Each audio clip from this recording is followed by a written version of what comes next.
In today's segment of Mindful Leaders, we speak with Dr. Noubar Afeyan and Dr. Apriori Esrailian. Noubar Afeyan, founder and CEO of Flagship Pioneering, is also a co-founder and board chairman of Moderna. His journey from Armenian parents in Lebanon to becoming a leading figure in biomedicine is a testament to resilience and determination. Afeyan has co-founded several companies, holds over 100 patents, and initiated various philanthropic projects including the Aurora Humanitarian Initiative, FAST Foundation, and the UWC Dilijan School. Apriori Esrailian is a physician, Emmy-nominated film producer, and entrepreneur involved in philanthropy. He too is a descendant of Armenian genocide survivors, having been born in the U.S. He became a physician and serves as a health sciences clinical professor at UCLA, holding the Lindsay Foundation Chair in Clinical Gastroenterology. Esrailian produces films to promote human rights and raise awareness of the Armenian genocide, such as The Promise. In this episode, we delve into their collaboration to launch a new era for the Aurora Humanitarian Initiative. Their work is not just about the present, but also about shaping a hopeful future. We discuss themes of purpose, gratitude, leadership, human rights, knowledge, and identity, inspiring us all to contribute to a better world. Noubar, Eric, it's great to have you here. Thank you for being here. Thank you for having us. Good to be here. Noubar, last time we met, we spoke quite a bit about the different projects and programs that you've founded, co-founded, and sponsored, like, for instance, the Aurora Humanitarian Initiative, the Armenian Spiritual Revival Foundation, and many more. But today we're here with Eric, and I'm curious to know what objective or what endeavors brought you together. Well, I'm pleased to say that Eric and we started partnering in the context of Aurora and the Promise Institute that he can describe, that he's the founder of and has developed over the last few years at UCLA. We came together last May in organizing a conference and the Aurora prize awarding ceremony, which was a very moving event, very, very impactful, and brought a lot of, for the first time held in the US, brought a lot of important people to the Aurora movement, the initiative. And so subsequently, we asked if he would consider joining the board, and as part of that, we've also been thinking about what's the next 10, 20 years of Aurora going to look like. As you may remember, Aurora was started as an 8-year project to commemorate the centennial of the Armenian genocide, mainly 1915 to 1923. And as we approached the 8th year, we looked at what we've done, but also what the world needs.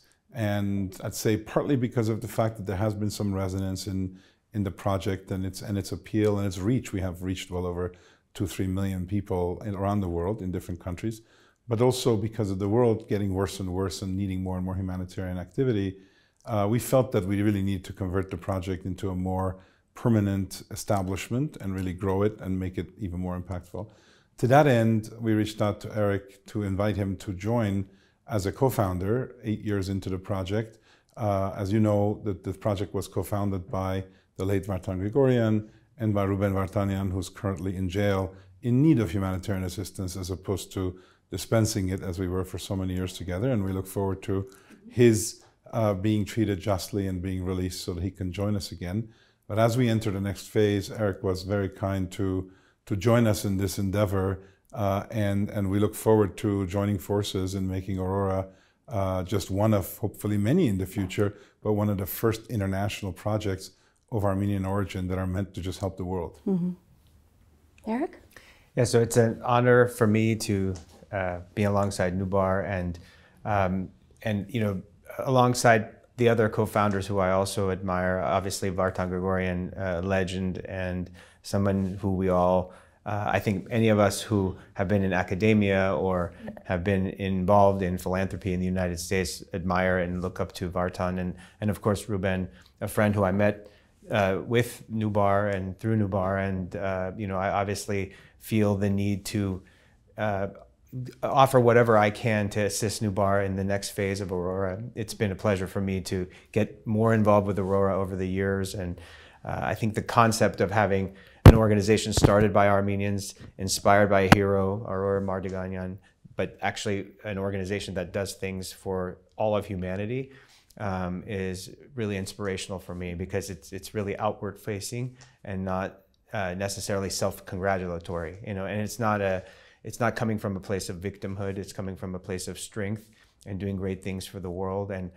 yes, oh, by the way, Armenians did this, and it's inspired by Aurora Humanitarian. So it's an honor for me, and Noubar and I have become really close friends over the years, and his family. So I'm really humbled to be in this situation. And maybe I'll just add, just to say, part of the reason we're actually here today is because just today, to your audience who may not yet be aware, we also unveiled a special sculpture that has been prepared and is now in the park just outside Gomidas Museum as part of that complex, very aptly placed. And it is a sculpture depicting Aurora Humanitarian and the plight of the refugees and the victims of the Armenian genocide. And it's just a beautiful thing. We just came from that.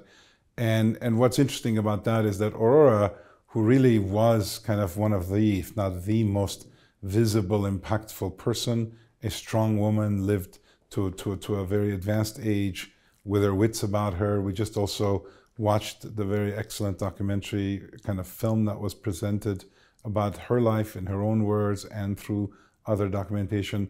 Very moving. So I think Aurora is a great, both with the name Arsha Luis and the meaning of it, a dawn, it's a new dawn for our project, but also just Aurora as an important embodiment of the best Armenians have to offer. We couldn't be more proud of that. And I think it'll be, as I was saying in my comments just before coming over, you know, our project is deeply rooted in the experience of Armenians, which experience we carry on as survivors in our memories. It is not a place.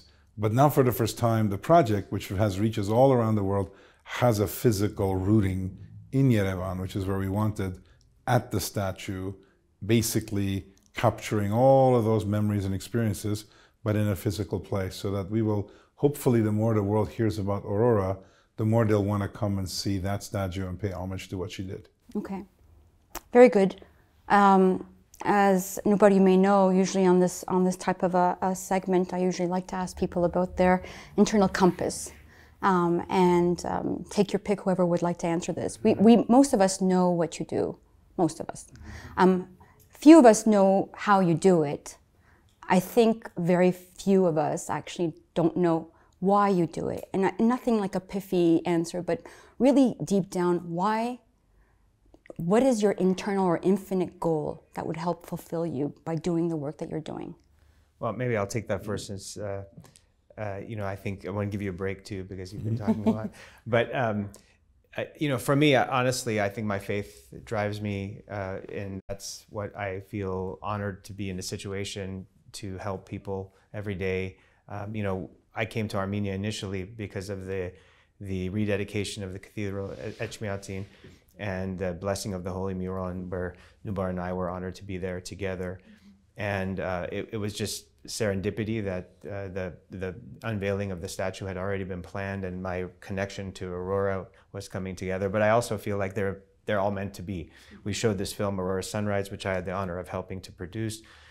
And I keep thinking about, you know, about my family. And my great-grandfather was an Armenian genocide survivor, great-grandfather, great-grandmother. My great-grandfather sang in the choir with Gomidas. We were at the Gomidas Museum. His picture is actually there in the museum. I've never been there before.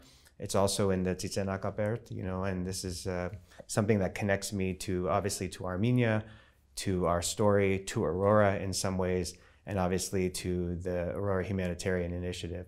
But it's still, you know, the odds of me being alive are infinitesimally small when you know my family's story and how my great-grandfather and great-grandmother were able to meet after wandering basically through the desert, you know, and we've had so many different things that have happened to my family over the years, but I feel grateful every day. And, you know, we talk about gratitude in action with the Aurora Humanitarian Initiative, but, you know, most I have gratitude to God, and I'm driven by that. So if I can ever do anything, I want to give glory to Him.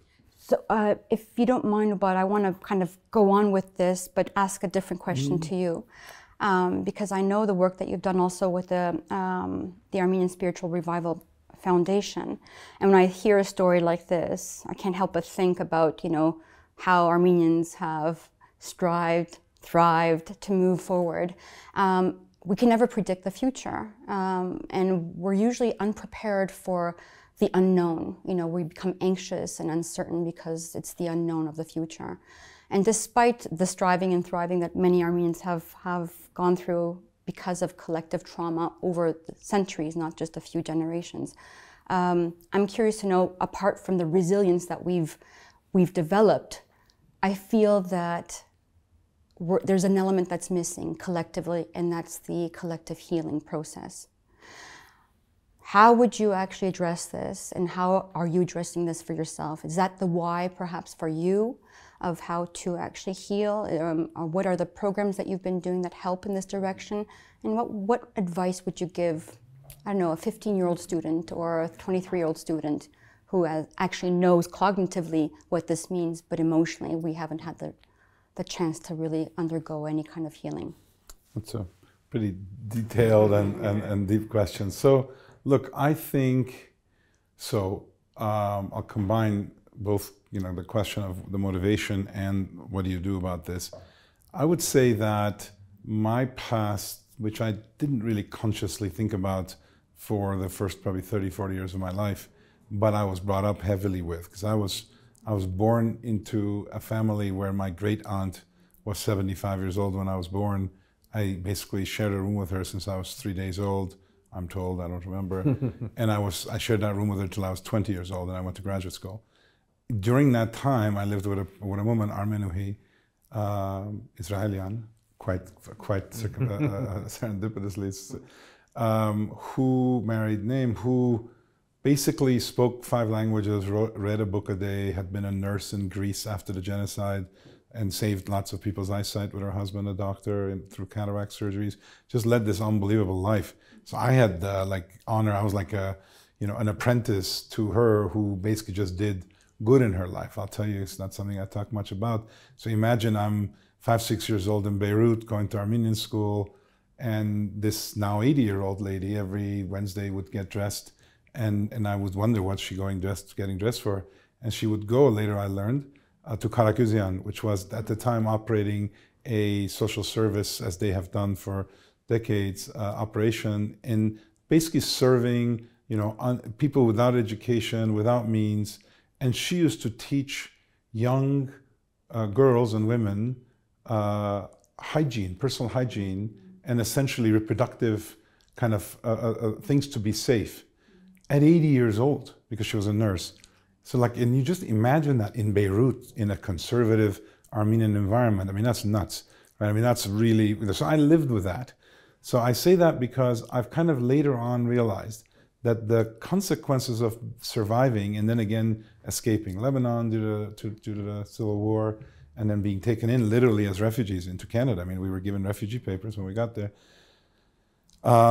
has caused me to essentially seek out the edges of uncertainty naturally and be comfortable there. In other words, the life that my predecessors and I have lived is essentially a life that constantly is on the move, escaping peril, genocide, then my father escaped communism in Bulgaria, then we escaped civil war. And so you might say, well, this is a pretty sad story. It's not actually a sad story. It's largely why I do what I do subconsciously, because I'm completely comfortable being uncomfortable. Mm-hmm. And I have no ability to drop roots, which is actually a sad psychological state. You study these things. So people talk about being rooted, and they think that's a really good thing. And then they get uprooted once in a while, and they try to get another set of roots. At this point, I'm rootless. And so instead, and I'm going to answer your question, you tell a 15-year-old. Instead, I decided years ago, and then now can speak much more openly about it, but everything I've done is related to this, to drop roots into the future. So we always think of roots as something that comes from the past. But if you choose to metaphorically drop roots into the future, and then you get to choose where your roots are dropped, you actually get to decide what you want to see happen, anchor yourself on that, and then do everything in the present in service of that. So I would tell a 15-year-old Armenian, as crazy as it sounds, as illogical, idealistic, romantic, I get thrown lots of compliments, that sounds, to essentially insist to pick up your roots and drop them into the future. In Armenia, with that shape it took, many of our projects is propelled by that, because for Armenia, I've been since the year 2000, basically been professing that if we do that here, and we drop our collective roots, and we're not good at collective action generally, but if we drop our collective roots into the future, then our impatience was cause us to pull that future forward closer and closer, instead of dropping our roots in Los Angeles or Paris or wherever else. So you have the chance to drop your roots physically in a different place. That's what immigration is. Or temporally, in time, in a different place. So that whole thing comes from the fact that we were forcibly unrooted all the time as Armenians. So that's kind of how I rationalize it. And I think as a country, we just went through a revolution 6 years ago. We just are going through war and the after effects of war. These are all, don't allow roots to take hold. We just need to take advantage of that and therefore say, you know what, if this is our condition, how do we actually take more risk and conquer the odds? Thank you for that, Noubar. You mentioned something about roots, and I can't help but think, and I'm going to try to formulate this in a way that can bring it together to the point that I want to make about the roots. So Ilham Aliyev has committed himself to the erasure of Armenian people, Armenian symbols, Armenian land.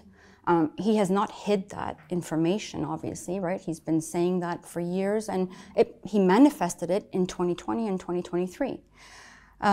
Same applies to Benjamin Netanyahu. You know, you see in his speeches in the 80s and the 90s, where he speaks about the ethnic cleansing of the Palestinian people, whether it's Gaza or whether it's in West Bank or South Lebanon. You know, and so I keep thinking, obviously the global world order has been broken, it doesn't work anymore.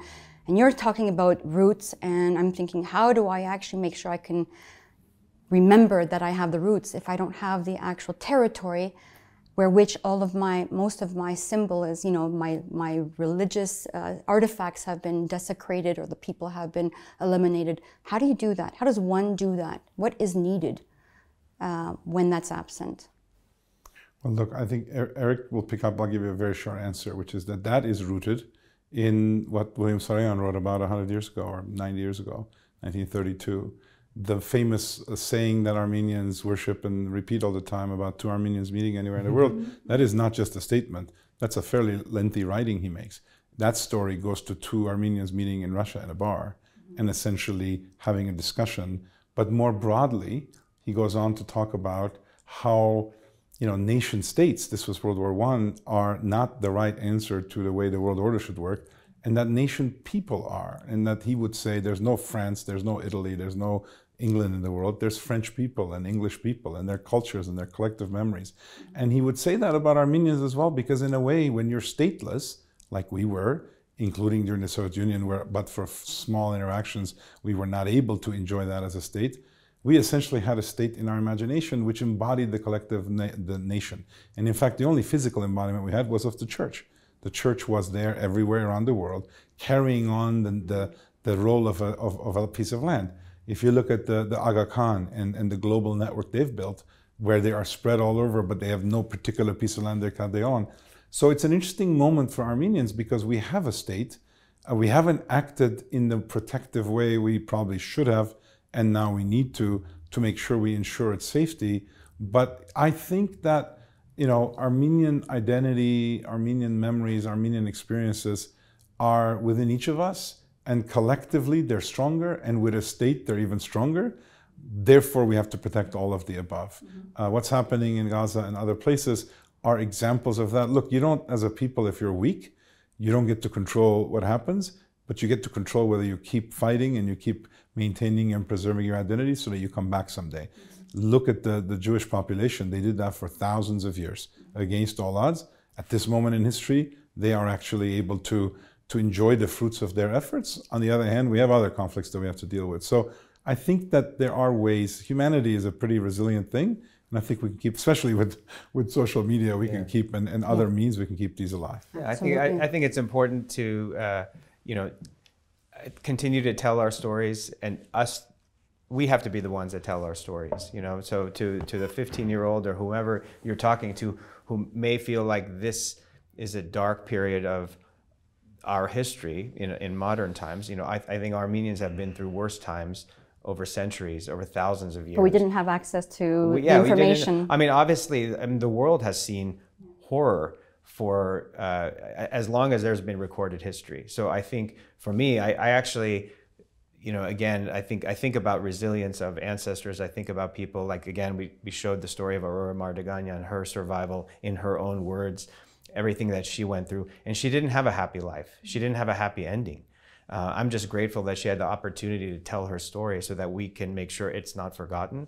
And we have to continue to do that. And again, I think about, you know, and maybe it's affected me, all of the events of Armenia over the last few years as well. But, you know, the fact that Noubar and I are sitting here, and we have, I think, most of our influence actually outside of Armenia, and most of our world is outside of Armenia. I mean, my life is a non-Armenian world, you know, and I can call anybody I want, I can reach anybody I want in the whole world, you know, and again, I'm somebody who is the great-grandchild of an Armenian genocide survivor. How's that possible? Well, it's because I never gave up my whole life, and I had people take interest in me and support me, and, you know, I hope we do that for the next generation. So, you know, we come at these types of issues from a position of strength, even though it seemingly doesn't fit a strength model.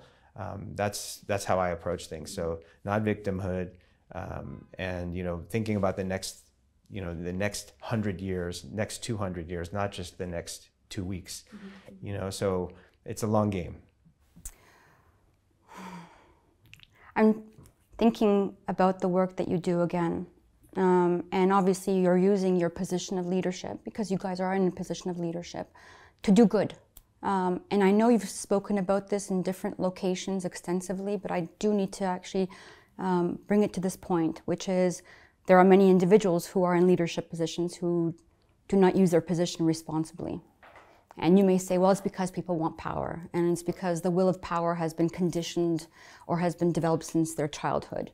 So if I were to take this argument, you know, I would think, should we not then put more energy and investment in changing our education systems and institutions, not just in Armenia, internationally, so that we can actually help children from a very young age become much more mindful, pro-social, conscious, I don't know, have better interrelational processes, just helping them develop those skills, not just the cognitive and technical ones, so that they can eventually become those adults, those humanized leaders that we're looking for today. What are your thoughts on this? Well, I mean, I'll just start by saying, I mean, again, since we're here talking about Aurora too, I think that's what the initiative is doing, is championing the humanitarians, the role models that we should be looking at. And, you know, I mean, obviously there's good government leaders and maybe bad government leaders. That's all very subjective decision making, because even the leaders we say are not using their power for good, they probably think they are.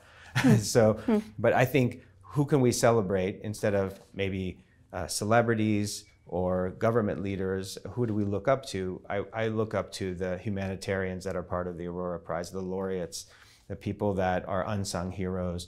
And maybe the education, I don't know about the education system, I'm not an expert on that, but I would say the values, the common humanistic values that, it's rooted in our church. I feel like that's what we can try to teach young people around the world. And what if the role modeling that young children end up doing is basically modeled after these people who are selfless, who are helping others in need, who are helping the less fortunate? What if that's something that becomes celebrated instead of just wealth or fame or some other kind of transient, you know, variable? That's actually how we can make a difference in the world, leading by example. I think Noubar does it. I'm trying to do it. I've been around amazing people who have done it their lives, like Kirkor and Vacha Manukian and others. That's what I try to do. Yeah, maybe I'll just connect it also to Aurora through a great quote from the late Vartan Grigorian. The Brown Alumni magazine interviewed him when he was president of Brown, and he said, they said to him, you know, you're such a powerful figure, you've been head of this, head of that, and, you know, so many people, how have you become so powerful? And, you know, he was a diminutive person, and you could just imagine him saying this, and he said, well, you know, I've never really been interested in power, I've never wanted power, but I have wanted knowledge. And it turns out in the end that knowledge is power. Right. And so I think that speaks to your education part, in that if we can, I think you need to have the means and the motivation and the examples. I think that bringing into the education system the examples of people who are devoted to be change agents. This is, I think in the globe, whether it's climate, whether it's humanitarian, human rights activities, there are lots of people who can be role modeled. And we need to kind of advocate that people see examples and see themselves in those people. There's lots of people I could see. I used to grow up playing basketball. I loved basketball. But when I saw one day, I'm telling you this out of the blue, in 1976 when there was the Montreal Olympics, I ended up as somebody told me how to get into games, which was you kind of hung around reporters outside and they give you tickets. So at all of 14 years old with 6 months of Montreal life under my belt, I literally went on my own and I hung around outside the door, and as soon as the reporter would come, because they wouldn't want to use the tickets, they'd give it to us. So I got a ticket, I go to the games, I remember very well, quarterfinal game or something like that, and I'm sitting next to this giant of a man, and I'm watching the game, I don't know who he is, I don't know. So I'm watching, literally I'm off the boat, and at halftime, half the place came around him to shake his hand. I had no idea who he was. Right? So then I finally leaned over and asked somebody, and I didn't have perfect English, who is it? And it was Wilt Chamberlain. And I sat next to him for the whole game having no idea who he was, right? So I mean, when you see that, right? But the reason I bring it up is, I couldn't be him. He's not a good example for me in basketball. What I mean by that is that you really literally have examples of just ordinary people doing extraordinary things to feel like when you're not doing extraordinary things, why aren't you doing an extraordinary thing? And some people will have the motive, the gratitude. Gratitude is a moving force. Guilt's a moving force. Seeking fame is a moving force. Whatever it is that moves people, I think as long as they can direct some of it or all of it to good, I think that's something that we can lead by example. But knowledge is what we need to give students, and a hunger for knowledge. Right, good. I'll deviate a little bit from the topic because I do want to touch upon, you mentioned this earlier in our conversation. Last week marked the first full year since our prisoners of war were captivated in Azerbaijan, including your friend, your co-founder of Aurora, and many other different initiatives, Rupen Vartanyan. What is being done to help bring our POWs home, and what can I or anybody else do to help in that direction? Well, maybe I'll start by saying, on the one hand, a lot, on the other hand, not enough. The lot is that there are, lots of quiet, obviously we don't talk about this, there's lots of actions both through the legal channels, both in various international courts and other means. This is clearly an injustice. There's no defense of it. There's no defense offered of it. This was basically just captured people because they could, and arbitrarily detaining people for their political stance. There's 8 political leaders. There's altogether 23 that were kind of captured as part of this. And there's a lot more people, by the way, in jails in Azerbaijan. And as Armenians, as painful as this thought might be, we need to care about people in prison in Azerbaijan that are not Armenian. That is what makes us globalists. We cannot simply say, free the Armenians.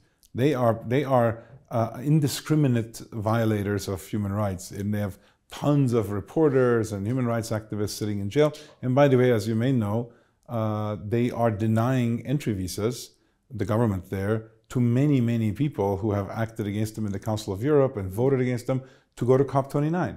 Right. So that's like that should disqualify them immediately. So what are we doing? We're doing quite a bit, but not enough, evidently, because it's not moving the needle. We cannot give up because this is a plight that has to be kind of fought for. I think what individuals can do, like you, like everybody else, is to use whatever voice they have to just basically demand justice, demand it from people in power, whether it's local or international, people in the communities, networks we're in, and essentially just not say, well, given what's happening in Gaza and Ukraine and this and that, there's so many more important wars. Just the notion of a more important war is repulsive, but a lot of people use that to say it's futile. It's not futile the day that they're released. And we don't know when that's going to be, and so therefore, and we don't know who's going to influence them. Maybe it's somebody who's very close to a leader of a country, or maybe somebody close to an opposition leader that then gets elected in, and we're going to want them to kind of make this their own cause. So there's just a lot. I would say every Armenian should look at every point of influence they have, and they should say. And by the way, I've been in. You could imagine how many rooms I've been in and raised this issue with different government officials, and I'm not ashamed by it whatsoever. And in fact, there's been a place where they said, aren't you guys exaggerating? I've been asked this by a senior official of a government. In what sense exaggerating? Exaggerating the pain we're feeling and the damage of this 120,000 people. Literally, it was like, you guys are crying even the wolf blockade. almost. Even I mean, the blockade. Noubar and I were on Zooms with the highest levels of U.S. government, and we were. Anyway, I don't want to interrupt, but just given a lot of pleasantries in terms of the efforts being done, and one thing I think I've learned during this process is honestly. The real work is not done in front of cameras because it's just it's meaningless. If people are telling you about it, that means it's not true because you can't talk about it. Right. So, right. Let's be frank. So that's the reality of what's actually happening behind the scenes. But one thing I do think in terms of what Armenians can do, what can people do is actually live your life not building power, maybe building influence in a way that can actually help other people. I mean, that's one thing that I think didn't happen is we didn't have enough influence. And clearly, we still don't. But it's not doesn't mean we won't, And I think that that's what I'm kind of focusing my life on, and I'm hoping that people around me will do the same.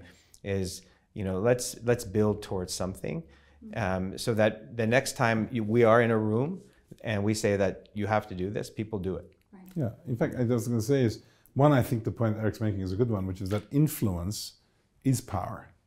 And if we can accumulate influence, we don't have to accumulate power because we can trade in the influence at the right time for power, and we just haven't been accumulating influence.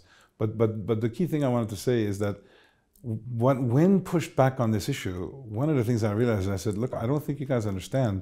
Like I am a descendant of a genocide survivor, and so I have the right to overreact. I have the right to feel like the same thing's happening to us. When 8 people are arrested and like prize trophies taken to Baku jail with no charges, it absolutely brings back April 24th memories of Ottoman Turks taking Armenians, intellectuals, and essentially hanging them and shooting them. How could it not? I think that other non-Armenians aren't sensitive to that. They feel like, come on, grow up. There's a lot of violence in the world. I think we, and frankly others who have gone through trauma that has not really resolved, have every right, and the rest of the world has to understand it, to seemingly overreact. Despite our reaction, we haven't gotten any real results, and we have to maybe overreact more. So no one goes through life without struggle, obviously. Any kind of struggle, and I don't want to put more attention or more importance on one over the other. But the question is what we can learn when we fall down, and how we gain the strength and the spirit to get back up. If you can both tell me very briefly of a personal struggle that you've had and how you got back up. Aha. Well, I'm happy to quickly say it so you get you guys your thoughts. Okay, I mean, look, I will cop out by saying that it's hard for me to notice what isn't a struggle, and because by choice every day, what I do professionally is to literally go against massive odds to try to create things that shouldn't work, won't work, and so that struggle. So personal setbacks and professional setbacks are par for the course. I used to tell my colleagues during the pandemic that of all the people that don't have the right to complain that there's a pandemic and that it's really limiting our ability to do things, is us. Where absent the pandemic, we used to do things that were really, really good. So I think that struggle is in a way built into kind of what I've chosen to do. Struggling in Armenia is also par for the course. There's a lot one wants to do that. It's over 25 years we've been trying this. So I know you're asking for an event, but events in the entrepreneurial world, in the world of trying to bring about change, I'm sure Eric can think of all the setbacks he's endured, including with the making of the Promise movie and I'm sure along the way, the discouragement but the reality is that's super what makes us. But Eric, you may have. No, I mean, I would say that there is no one singular event, maybe thankfully so, but I think, if I go back through my life, we've had so many challenges, and I was born in the United States, moved to Iran, came here as basically refugees with my family, and my familial stories are kind of embedded, and it's built on struggle. At the same time, I view those moments as things that were necessary for bringing me to where I am today. So I think you know, I can't remember who recently told me about it, but it's like, you know, fall down 8 times, get up 9, you know? So I think we, you know, my late friend Chris Cornell, who wrote the title song for The Promise, he talks about persevering and thriving. And it's not just Armenians, but anybody who's been through adversity. So honestly, I think that it makes us strong. It maybe makes us hard in many ways, you know? So I think you can be kind, but again, don't mistake kindness for weakness. Right. So for me, I think everything is an expectation that is going to be difficult. I'm pleasantly surprised, sometimes shocked, and it's like you don't know when the next shoe is going to drop. If something works out perfectly well, I expect it to be difficult. Yeah. But I think that's, I mean, again, going back to our faith, it's like you look at humanity, you look at all the horrible things that happen in the world, you look at, in my mind, I think about, you know, what Christ endured, you know, so anything I'm dealing with is not difficult. Nice. Actually, it reminded me, if we have the time, maybe we're running short on time, but it reminded me of an occasion I had recently at the UWC school in Dilijan. It was there. I had a small commencement address I was asked to give, and in fact, I talked about just this. The struggle part of life, because they were just graduating from high school and they were going to surely face a lot of struggles. And I used a related thing to what Eric just talked about, which is that there's this famous story about Peter, the apostle, who ends up in Rome, and he's basically running away from Rome because he's being persecuted. And he, as he's walking out, you know, kind of like at the outskirts, runs into an apparition of Jesus Christ. And there's this famous quote of Domine quo vadis, where are you going, Lord? And basically the story is that Jesus says, I'm going to Rome to face persecution again, to be crucified again, is actually the line in Latin. I'm going to Rome to be crucified again. And of course, Peter, as a result, turns around, goes back to Rome and is crucified. What's that all about? The answer is you have a choice in life. Do you run away from these things? Or do you run to them and basically take the odds? If you brought up Ruben before, I think to me, the reason I mentioned it, because it's a school that Ruben and Veronica founded, to realize that the founding of the school is by somebody who lived by example and went back to Rome to be crucified in Artsakh. Not literally, but certainly so far in his incarceration is a form of that. I think we all have to ask ourselves in these moments of struggle, do you move towards them or do you run away from them? There's plenty of people who move towards them. These humanitarian heroes Eric talked about that save other people's lives are epitomes of that example. And I think we all have to find some inspiration to do that. We all have it in us. That's the one thing about it, is that in my view, nothing differentiates humans at birth that makes some more able to do that than others. It's really a learned choice. And so the more we bring people up with the examples of these things, where people less fortunate than us, the fact that every ounce of power we're given influence we should use to that, I think, so that whole Quo Vadis moment, in my view, speaks to struggle. All right. Thank you for that. So I'll ask another interesting, hopefully interesting question. If you were to have dinner with somebody, alive or dead, an author, a relative, a poet, I don't know, an activist, who would that be and why? Oh my goodness. Okay, I'll give you time to think. I haven't answered this question. I haven't gotten the. That's why I don't like getting interviewed. I haven't asked this. Been asked this question again, but probably for me it would be Charles Darwin, and the reason is, you know, my good friend Lord R. Darcy, who invited me to give a speech in a room that is in his honor in the Royal Society in London, knowing full well my intellectual relationship with Charles Darwin, and his bust is there, and he actually gifted me a small version of the bust which sits behind my desk. It's for a reason. So Charles Darwin, basically, it was a philosopher. He's credited for evolution, but the notion, the idea that variation, selection, and iteration explains all of nature, and at least nature's progress, and for that matter also explains human endeavor, which he didn't realize back then, is, in my view, one of the most transformative thoughts that humans have expressed. He's actually, most people don't know it because it's controversial, because it's cast as a, you know, kind of a different view than religion, which I don't think he was worrying very much about religion. He was more thinking you could, like variation, selection, iteration, the notion that those concepts can explain progress, can explain variety in nature, etc. That's a profound thought. And very much of what we do, the way we do science, the way we do innovation, the way we operate companies is all based on that. And it's weird because I'm an engineer. I was trained as an engineer and I kind of discovered science later in my life. The notion that so yeah, I would have dinner with him and I wouldn't ask him like how he thought of it because I think that's pretty vain.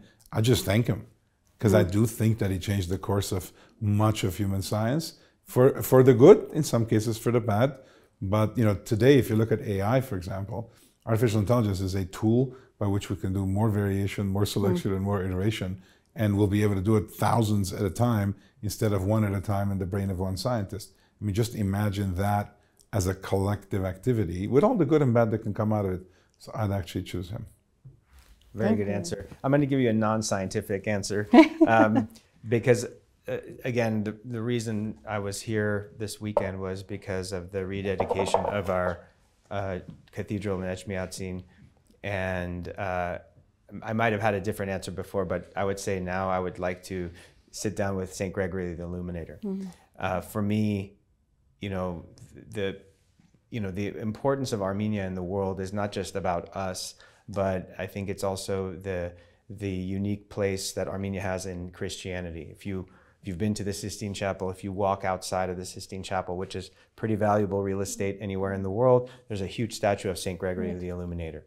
I've had the honor of being at the Vatican and meeting with the Pope on more than one occasion, and people say, whisper, they're apostolic as I'm walking around. And I think there's something very unique about our story in the Armenian story, the Armenian church story, the Armenian Apostolic Church, and it's because of St. Gregory the Illuminator. So to me, thinking about him being at Khor-Virap, him having the vision of creating the church in Etchmiadzin, especially after this weekend, which was very powerful and moving, and it's really, I know it's important to me, I know it's important to Noubar.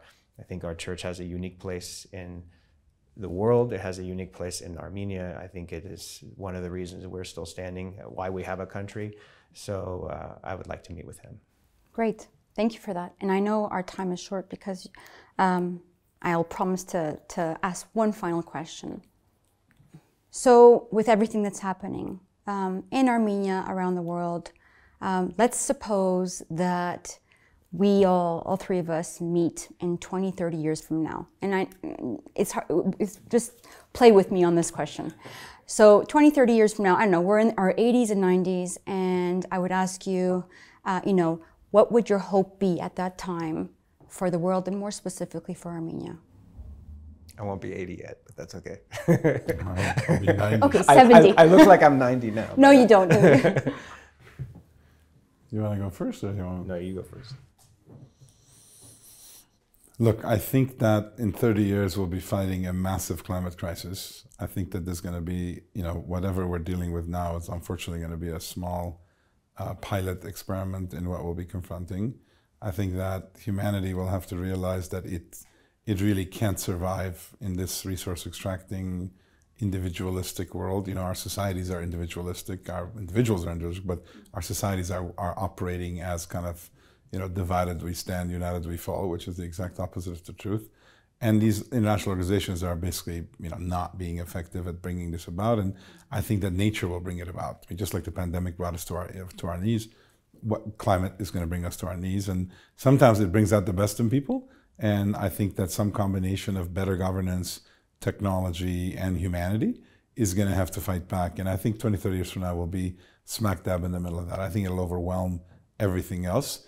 Hopefully it'll cause people to kind of prioritize life over, bickering and over, kind of settling old scores. I'm sure some of that will still happen. So that's one thing.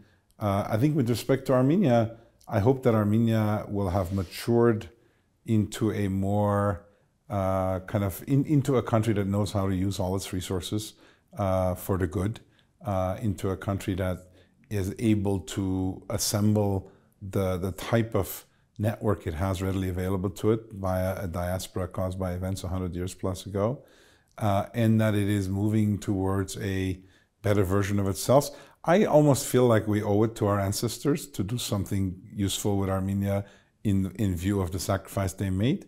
And in 2015, our church kind of made saints out of all the people who lost their souls.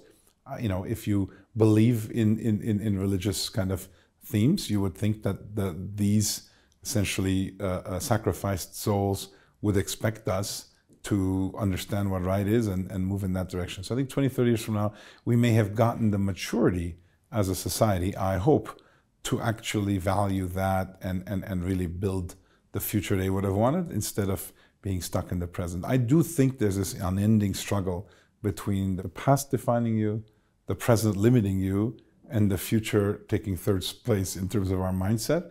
Hopefully 20, 30 years from now, people will be much more motivated by the future, acting in the present, consistent with the past. That would be a transformative change for Armenian society.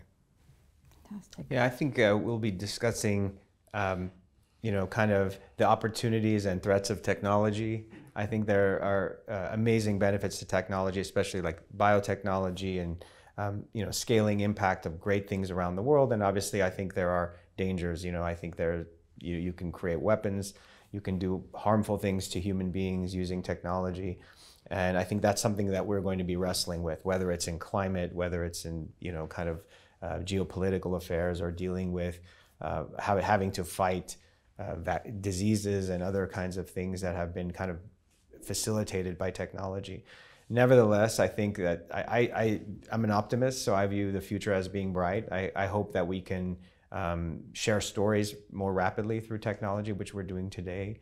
I hope that we can export values, things that we believe in, to other people, so to kind of make different groups of people see each other's perspectives better, which I think is a challenge right now, because I don't know how much technology is helping with that today, to have empathy for other people. I think what it's doing right now is facilitating a lot of anger, but I also think that it can be used for great things and sharing inspirational stories. Again, bringing it back home to Aurora, I view the Aurora Humanitarian Initiative as still being in its infancy. As Noubar said, the initial goal was to hopefully make it not be necessary at some point in the world, but I think it's more necessary now than ever. I think sharing the inspirational stories of humanitarians, inspiring the next generation of people to want to be like them, is something that we need to make sure that happens through the Aurora Humanitarian Initiative, and maybe technology is going to enable us to do that even more, so that instantly people can provide support to an Aurora laureate in another country, being inspired by their story and saying, I want to help that person be more effective. And I think with respect to Armenia, I think despite the situation that we've been in, or Armenians have been in, particularly living in this country and in Artsakh, Armenians have been through horrible things in the past.